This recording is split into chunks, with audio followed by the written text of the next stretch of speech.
সুপ্রিয় দর্শক, এরই মধ্যে কিন্তু টিসিএল এগ্রোর সুঠামদের গরুগুলো কিন্তু দেখেন কি চমৎকার ভাবে দৌড়াচ্ছে। যে আধুনিক এবং প্রাকৃতিক খাবার খাইয়ে যে গরুগুলো মোটা তাজা হয়েছে সেটা কিন্তু বোঝা যাচ্ছে। গরুগুলোর সুখে দুঃখে আসুন দেখুন, ভালো লাগবে। টিসিএল এগ্রো আছে, কোরবানি গরু আছে।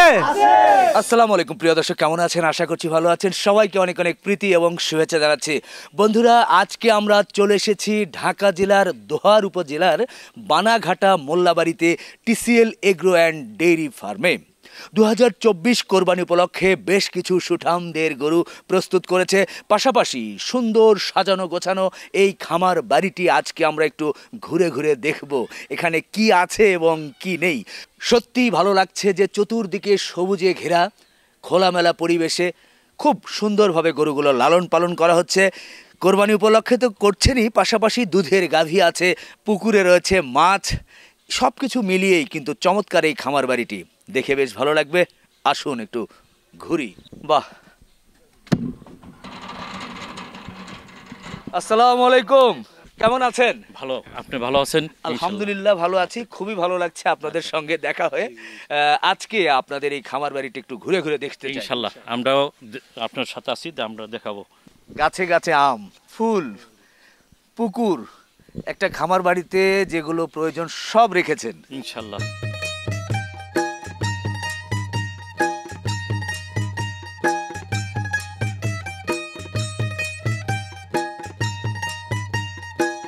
একটু জানতে চাচ্ছি, আপনাদের সামনে যেহেতু কোরবানির ঈদ উপলক্ষে কতগুলো গরু প্রস্তুত করেছেন? ঈদ উপলক্ষে 211টা গরু আমরা প্রস্তুত রাখছি। আচ্ছা, ইনশাআল্লাহ। আপনারা তো মূলত আমি যতটুকু জানি যে ডেইরি সেক্টর দিয়ে শুরু করেছিলেন, অর্থাৎ দুধের গাভী। দুধের গাভী, তো দুধের গাভীর সংখ্যা কত কি আছে? দুধের গাভীর সংখ্যা 50টির উপরে আছে। এই টিসিএল এগ্রো এখানে কতদিন আগে প্রতিষ্ঠিত হয়েছিল? 2020 সালে। কি লক্ষ্য উদ্দেশ্যকে সামনে নিয়ে শুরু করেছিলেন? বিশেষ করে হলো কি, লক্ষ্য একটা হলো যে আমার বাবা কৃষক ছিল। আচ্ছা, আমার বাবার উত্তরাধিকার সূত্রে আমরা এটাকে মানে সম্প্রসারণ করার জন্য, আর এই অত্র এলাকা খাদ্যের ঘাটতি মানে সুষম খাদ্যের ঘাটতি পূরণের জন্য, যে দুধের একটা চাহিদা এই এলাকার দরিদ্র মানুষ এবং সাধারণ মানুষ যাতে পাইতে পারে, সেই উদ্দেশ্য করে আমরা এই খামারটা শুরু করছিলাম। আচ্ছা, আপনাদের এই টিসিএল প্রজেক্টে আমি চতুর্দিকে দেখছিলাম যে সবুজের মধ্যে কি সুন্দর সাজানো গোছানো। এখানে কি কি আছে? এখানে আপনার গরু তো আছেই, গরুর বিভিন্ন জাতের গরু আছে, গাভী গরু, ষাঁড় গরু, সব অনেক প্রকার গরু আছে। দেশাল, তারপরে আপনার শাহিওয়াল, তারপরে ফ্লাগবি, তারপরে আপনার ফিজিয়ান গিরু আছে, এই ইত্যাদি গরু আমাদের এখানে আছে। একটু জানতে চাচ্ছি যে এই যে জায়গাটা দেখছি, এখানে কত একর জায়গার উপরে আপনাদের? এখানে আমাদের এখানে 15 একর উপরে জায়গা নিয়ে আমরা এই টিসিএল এগ্রো ফার্ম করেছি। বাহ বাহ, খুব খুশি হলাম। আমরা একটু শেডের ভিতরে যাব, গরুগুলো যেগুলো মোটা তাজা হয়েছে সেগুলো নিয়ে একটু কথা বলবো। আচ্ছা, চলো চলো চলো।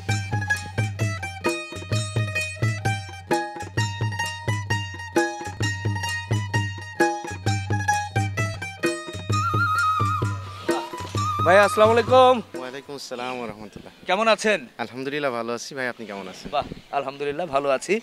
আপনাদের সুঠামদের গরুগুলো দেখে ভালো লাগলো। এরই মধ্যে জানতে পারলাম যে 100-র অধিক গরু আপনারা প্রস্তুত করেছেন।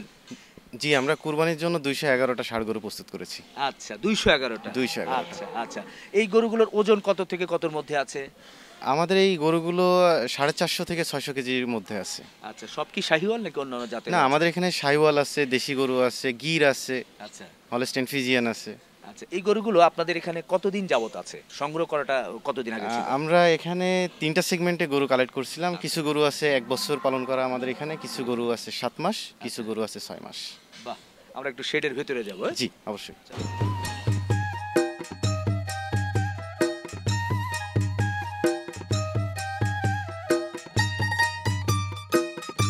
মাশাআল্লাহ, ভালো লাগছে, খুব সুন্দর সুন্দর গরুগুলো দেখছি।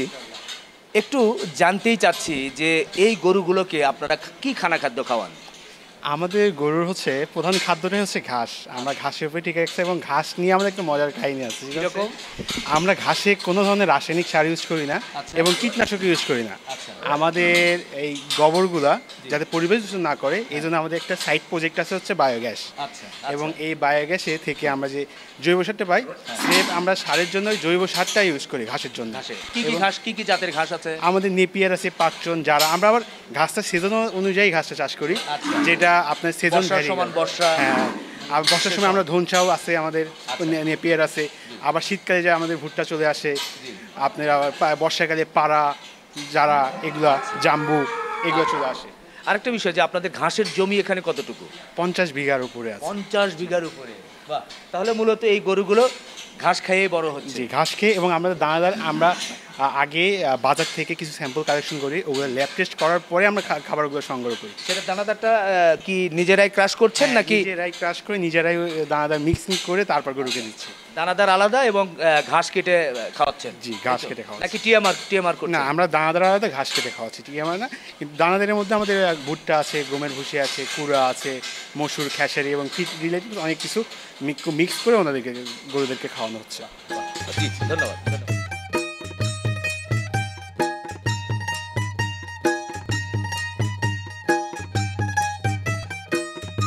এই যে গরুগুলো দেখছি, এই গরুগুলোর কি কোনো রোগ বালাই হয়?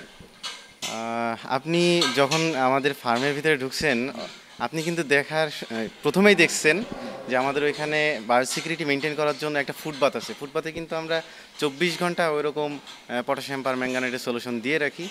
তাছাড়া আমাদের এই ফার্ম হাউসের ভিতরে আপনি কিন্তু কোনো ধরনের দুর্গন্ধ পাচ্ছেন না। দ্যাট মিনস এটা কিন্তু খুব ভালো হাইজিন মেনটেন করা হয় আচ্ছা, প্রপারলি। এরপরেও তো দেখা যায় যে অনেক সময় পেট ফাঁপা বা নর্মাল যে খুরা রোগ যেগুলো কমন, তো সেগুলোর মুক্ত থাকার জন্য আপনারা কি কি কার্যক্রম করে থাকেন? জি, তাহলে আমাকে বিশেষ করে আমরা যখন গরুগুলো কালেক্ট করি, সেটা আমরা গরু কালেক্ট করার সময় আমরা যে কোনো যেখান থেকে কালেক্ট করব সেখানে কিন্তু আমরা একজন ডাক্তার থাকি। সেখানে আমরা এই গরুটা সুস্থ আছে কিনা সেটা দেখে আমরা কিনে নিয়ে আসি। কিনে নিয়ে আসার পরে আমরা কোয়ারেন্টাইনে নিয়ে যাই। কোয়ারেন্টাইনে ওইখানে মোটামুটি 1 সপ্তাহ দেখা হয় যে এ আসলে সুস্থ আছে কিনা। যদি দেখি যে না 1 সপ্তাহের ভিতরে তার কোনো ধরনের রোগ বালাই হয় নাই, তখন আমরা প্রয়োজনীয় ভ্যাকসিনেশনগুলো করি। আমরা তার বিশেষ করে এফএমডি মানে ফুড অ্যান্ড মাউথ ডিজিজ, যেটা খুরা রোগ বলি, সেই ভ্যাকসিনটা আমরা ওইখান থেকে করে নিয়ে আসি। আর আমরা মানে ভ্যাকসিনেশন স্কেডিউল যেইভাবে আমরা কিন্তু প্রপারলি মেনটেন করি। তার মানে আমাদের এলএসডি বলেন, এফএমডি বলেন, কোনো ধরনের রোগের আক্রমণ কিন্তু আমাদের খামারের নাই। পাশাপাশি আপনি যেটা বললেন যে পেট ফাঁপা, আমরা কিন্তু যে খাবারের খাবারটা কারণে খাওয়াই, সাধারণত যেটা আমরা যে খাবারটা খাওয়াই এই খাবারটা সুষম খাবার, প্লাস আমরা খাবারটা অর্গানিক কিনা এইটা মেনটেন করার চেষ্টা করি। পাশাপাশি আমরা এই গরুর ফিজিক্যাল এক্সারসাইজ করাই প্রত্যেকটা দিন। ফিজিক্যাল জোনে আমরা ছেড়ে দিই। এভরিডে মিনিমাম 3 ঘন্টা তারা fizikal এক্সারসাইজ করে। আর ফিজিক্যাল এক্সারসাইজ করার কারণে কিন্তু দেহগুলো সুঠামদের অধিকারী হয়েছে, মাস্কুলার বডি, তাদের হজম ক্ষমতাটা বেশি হয়, গ্রোথটা ভালো হয়। এই কারণে আমাদের এখানে কিন্তু এই পেট ফাঁপার যে সমস্যাটা, এটা আলহামদুলিল্লাহ খুবই কম। জি জি, ধন্যবাদ।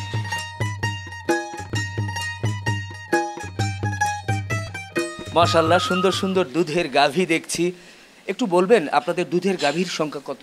আমাদের দুধের গাভীর সংখ্যা 50টার অধিক আছে। আচ্ছা, প্রতিদিন কত লিটার করে দুধ উৎপাদন হচ্ছে? আমাদের 350 থেকে 400। এই দুধগুলো কি করে? এই দুধগুলো আমরা জয়পাড়া, দোহার, কিছু মিষ্টান্ন ভাণ্ডার আছে, আবার আমাদের কিছু প্রোডাক্ট আছে, ঘি, মাখন, মিষ্টি, দুধের মানে দই, আচ্ছা, এগুলো আমরা আবার নিজেদের দুধ দিয়েই তৈরি করা হয়, তৈরি করছেন না? আচ্ছা, আর যে বাচ্চাগুলো হচ্ছে, এই বাচ্চাগুলো কি পরবর্তীতে মানে ফ্যাটেনিং করছেন নাকি এখান থেকে সেল করে দিচ্ছেন? না, আমরা সেল করার চিন্তা ভাবনা নাই। আমাদের নিজস্বভাবে আমরা গাভী, সার এগুলো প্রস্তুত করব। বাহ, জি, ধন্যবাদ।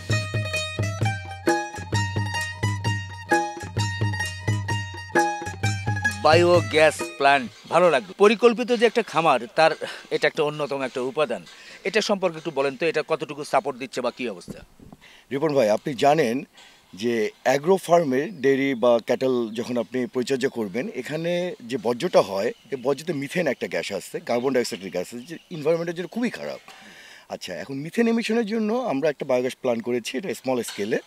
এখন যে গরুগুলো আছে এর বর্জ্যটা আমরা এখানে ইউজ করি, এবং যে গ্যাস এবং আপনার ইলেকট্রিসিটিটা আমরা পাই সেটাকে আমরা এখানে ফার্মে ইউজ করছি, এবং ফার্মের আশপাশে কয়েকটা ঘর ইউজ হচ্ছে। বাট এটা আমাদের বৃহৎ আকার একটা প্ল্যান আসছে মিডিয়াম স্কেলে যাওয়ার, গভর্নমেন্ট অ্যাপ্রুভ করছে, আমরা এটা শুরু করবো ঈদের পরপরই আর ইনশাল্লাহ। আর সেকেন্ড থিং হচ্ছে যে সবচেয়ে বড় যেটা বিষয়, গরুগুলোকে আমরা ঘাস খাওয়াই, আপনি জানেন।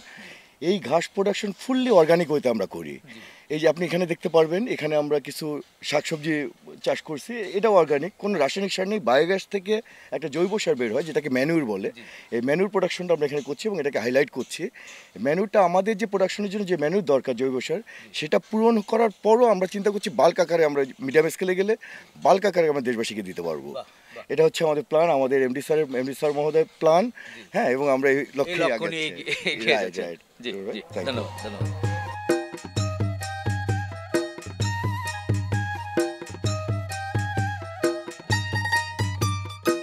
আজকে আমরা আপনার ফার্মটি ঘুরে ঘুরে দেখলাম, বেশ ভালো লাগলো। শেষ যে বিষয়টি একটু আলোচনা করতে চাই, কোরবানি যেহেতু আর মাত্র কয়টা দিন বাকি, সুন্দর সুন্দর গরুগুলো দেখলাম। আমার দর্শকরা, ক্রেতারা যদি আপনার এখান থেকে গরু নিতে চায়, সংগ্রহ করতে চায়, তো এগুলো কিভাবে হবে? লাইভ ওয়েটে হবে না ঠিকায় হবে? আমরা ঠিকায় আলোচনার ভিত্তিতে দাম নির্ধারণ করে দিব।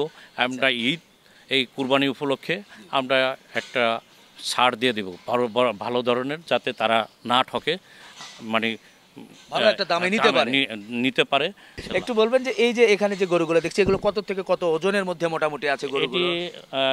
5 এর উপরে আছে, মানে 500 কেজির উপরে, 500 কেজির উপরে আছে। হ্যাঁ, লাইভ ওয়েট আছে। এই গরুগুলোর দাম কত থেকে কতর মধ্যে আছে মোটামুটি? এইগুলি আপনার 4.5, 4.20, 4 এর উপরে আছে আর কি।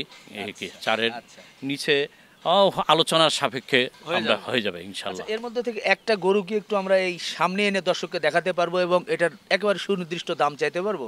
হ্যাঁ, ইনশাআল্লাহ করতে পারবো। তাহলে আমরা একটা গরু একটু দেখাই। হ্যাঁ, ঠিক আছে। জি, মাশাআল্লাহ, সুন্দর সুঠামদের একটা শাহিওয়াল গরু দেখছি, একেবারে লাল, সাথে একটু কালোর সংমিশ্রণ। একটু বলবেন এই গরুটার ওজন কেমন কি হয়েছে? এটা 550 প্লাস ওজন হয়েছে। আচ্ছা, ঈদ উপলক্ষে এই গরুটার আপনাদের চাওয়া দামটি কেমন? এটা 4,70,000 এর মতো আমরা নির্ধারণ করেছি। আচ্ছা, 470। এরপরে আলাপ আলোচনা একটু জায়গা আছে, আলোচনার সাপেক্ষে আমরা একটু ছাড় দিয়ে দেবো ইনশাআল্লাহ এই ঈদ উপলক্ষে। জি, দর্শক আপনাদেরকে একটু ধারণা দেওয়ার জন্য একটি গরু একটু সামনে দেখালাম। এছাড়াও কিন্তু আরো ছোট ছোট গরুগুলো আছে, দেশাল গরুগুলো আছে। সেই দেশাল গরু কত থেকে কত দামের মধ্যে মোটামুটি আছে? ওইটা দেশাল গরু আপনার হইলো আলোচনা সাপেক্ষে, যদি তাদের পছন্দ হয়, যদি হয় তাদের কাস্টমাররা আমরা ফিরাবো না, আমরা বিমুখ করবো না, আমরা একটা সারপ্রাইজ প্রাইসে দিয়ে দেবো ইনশাআল্লাহ। তারপরে মানে কত থেকে শুরু হয়েছে যে এরকম যে 1.5 লাখ বা 2 লাখ বা এরকম? এরকম আমাদের গরু যদিও দেশাল, কিন্তু দেশাল গরু ওজনে একটু বাড়ি, ওজনও ভালো। এই জন্য আমরা এটা হয়তো বা 70, 75, 80, 90 এরকম দামের মধ্যে হয়ে যাবে, ছেড়ে দেবো।